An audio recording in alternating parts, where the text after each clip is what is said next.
Bismillah ar-Rahman ar-Rahim. Mes très chers frères et sœurs, Assalamu alaikum wa rahmatullahi wa barakatuh. Bienvenue sur votre chaîne Hasna Sansan. Je dis votre chaîne car c'est vous qui choisissez les histoires. Et cette fois-ci, il y avait 5 personnes qui a choisi l'histoire de la Kaaba.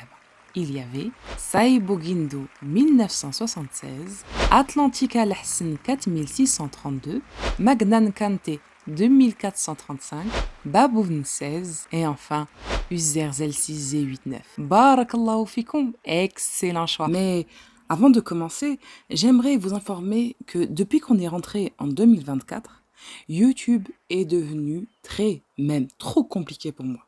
Je n'y comprends plus rien. Comme vous le savez, ils m'ont suspendu à cause des vidéos que j'avais copyrightées. Ça, j'avais compris, hein.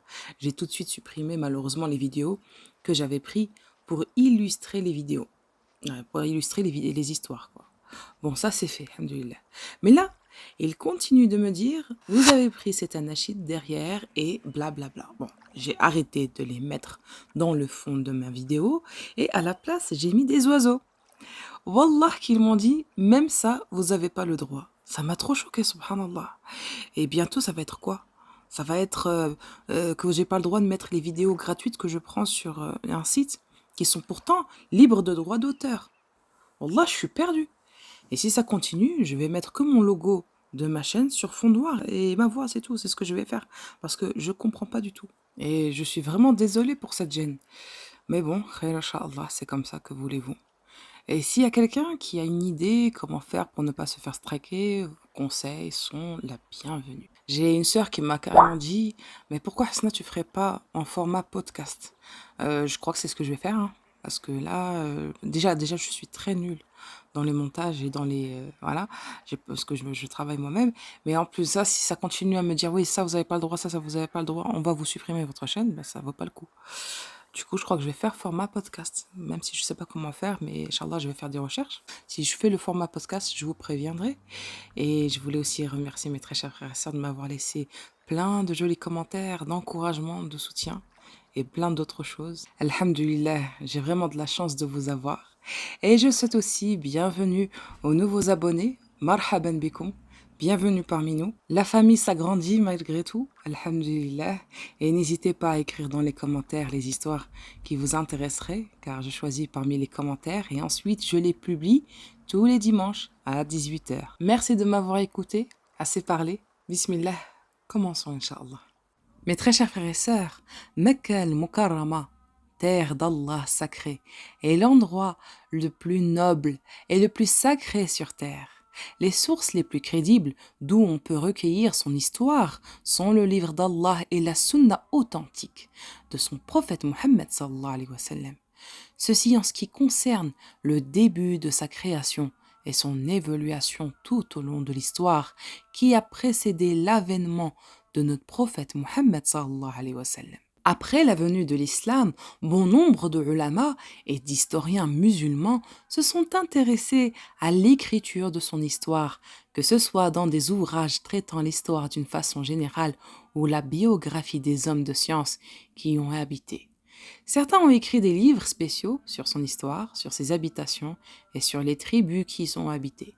Parmi les ouvrages les plus anciens s'intéressant à ce sujet, l'histoire de Mecca et ses antiquités par Abul Walid al-Zarqi qui a vécu au IIIe siècle de l'Hégire. L'histoire de Mecca dans les temps anciens et contemporains, écrit par Al-Faqihi, IIIe siècle aussi, son livre est plus volumineux que les précédents, mais sa première partie est introuvable.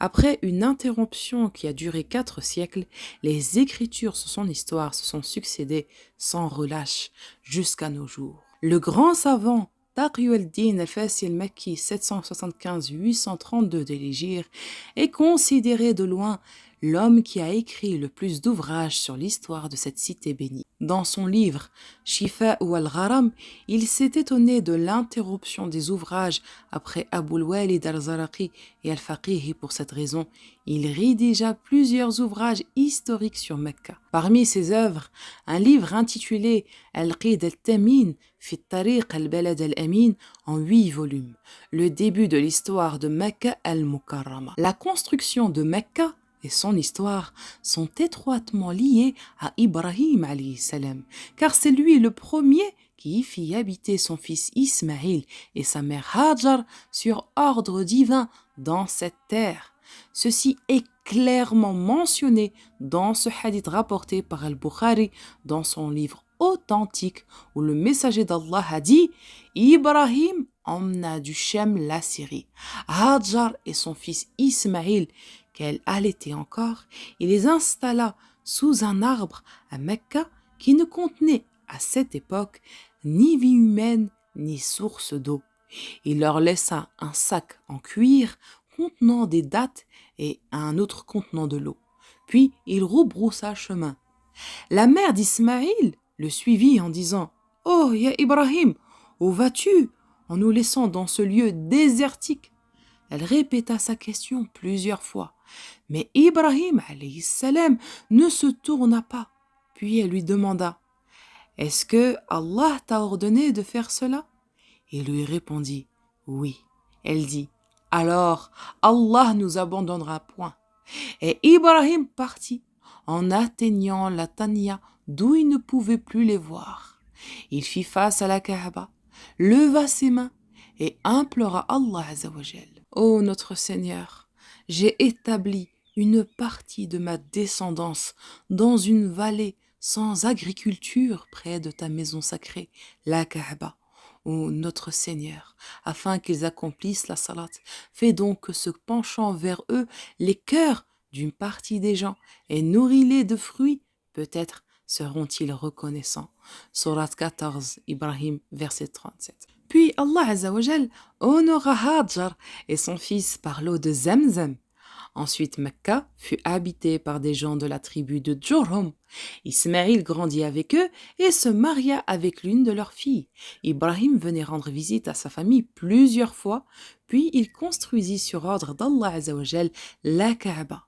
Allah le Très-Haut a dit « Et quand Ibrahim et Ismaïl élevaient les assises de la maison, ô notre Seigneur, accepte ceci de notre part, car c'est toi l'audient, l'omniscient. » Surat 2, Al-Baqarah, verset 127, il dit aussi « Et quand nous indiquâmes pour Ibrahim le lieu de la maison, la Kaaba, en lui disant « Ne m'associe rien et purifie ma maison pour ceux qui tournent autour, pour qu'ils s'y tiennent debout et pour ceux qui s'y inclinent et se prosternent. » Surat Al-Hajj, verset 26. L'imam Ibn Kathir, dans son livre Al-Bidaya, a dit il n'y a aucun hadith authentique du prophète Mohammed sallallahu alayhi wa sallam qui prouve que la Kaaba a été construite avant Ibrahim.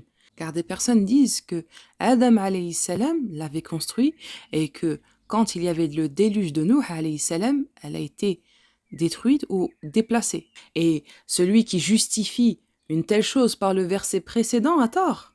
Car dans ce verset, Allah indiqua à Ibrahim la place qui dans son savoir éternel, allait être celle de la Kaaba. Dans le volume 2, page 227 du même livre, il ajouta le sens apparent de ces versets coraniques prouve que c'est Ibrahim qui fut le premier à construire la Kaaba et à bâtir ses bases. Dans le hadith rapporté par Al-Bukhari dans son livre authentique, Abu Dhar, qu'Allah soit satisfait de lui, a dit « Ô messager d'Allah, quelle est la première mosquée bâtie sur terre ?» Il répondit, prophète sallallahu alayhi wa sallam, la mosquée sacrée. Et puis, quelle autre continuai-je, et il me répondit, ensuite, ce fut la mosquée Al-Aqsa de Jérusalem. Combien de temps entre leur construction, repris-je, et il répondit, 40 ans. Puis il ajouta, prie là où l'horaire de la prière survient, car la faveur y est. La première maison bâtie à Mecca fut la maison d'Allah, la Kaaba, et la première eau fut l'eau de Zamzam. Puis le nombre des descendants d'Ismaïl s'est multiplié considérablement. Ils ont peuplé la Mecque et ses alentours et ont continué à assurer la gérance de ce lieu sacré pendant de très longues périodes. C'est pendant le règne de Khuza' que l'un des leurs, appelé Amr ibn Luway, introduisit pour la première fois dans le lieu sacré les idoles dont le nombre n'a cessé d'augmenter. Selon Al-Qalabi, dans son livre Al-Asnam, le chiffre a atteint 360 idoles, rien que dans la Kaaba, et ses alentours. Avant cette époque, ils étaient monothéistes, suivant la religion de leurs ancêtres. Puis les conflits entre eux se multiplièrent et le puits de Zamzam fut enterré au point que personne ne savait son emplacement avec exactitude. Puis, Qusay ibn Qilab, l'un des ancêtres du prophète, arracha à Khuza' la gouvernance de Mecca, les expulsa après qu'ils aient commis beaucoup d'injustices. Il réunit Quraysh et les amena à Mecca pour y habiter. Ainsi fut la naissance d'une nouvelle autorité qui rendit au lieu saint son sacrement et qui s'occupa de ses visiteurs, les hôtes du miséricordieux, en leur fournissant eau et nourriture. Puis Abd al-Muttalib ibn Hisham, le grand-père de notre prophète Mohammed sallallahu alayhi wa sallam, vit dans un rêve la place du puits de Zamzam et le creusa. Et il est redevenu, comme il était jadis, une source d'eau pour les résidents et les visiteurs, qu'Allah soit loué. Puis, un grand événement se passa. Abraha décida de détruire la Kaaba, se dirigea vers elle avec une grande armée conduite par un énorme éléphant.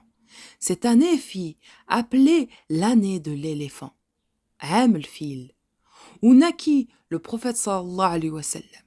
Une cité comme celle-ci mérite bien que tous les musulmans d'une façon générale et ses habitants en particulier la glorifient, l'exaltent et l'honorent comme elle le mérite. Concernant l'eau de Zamzam, a un honneur, une particularité et mérite qui ne se retrouverait dans aucune autre eau de la terre, dont Al-Mustadrak Al-Hakim, à partir du hadith de Ibn Abbas, qu'Allah les agrée tous les deux.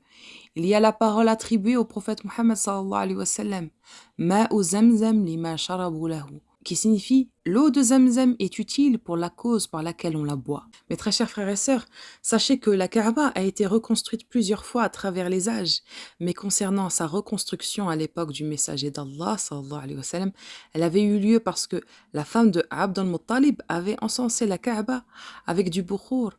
Or, une étincelle de son encensoir s'était envolée dans le tissu de la Kaaba et la plupart du bois de la Kaaba avait brûlé.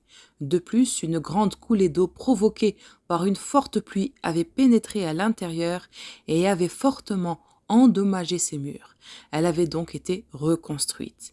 Lorsque le Quraysh s'était partagé la reconstruction des différents côtés de la Kaaba, et comme la pierre noire elle avait été déplacée, ils se disputèrent de savoir qui aura l'honneur de la remettre à sa place, à tel point qu'une guerre a failli éclater. C'est alors qu'il se mit d'accord à dire que celui qui entrerait par la porte de As-Safa aurait à le faire.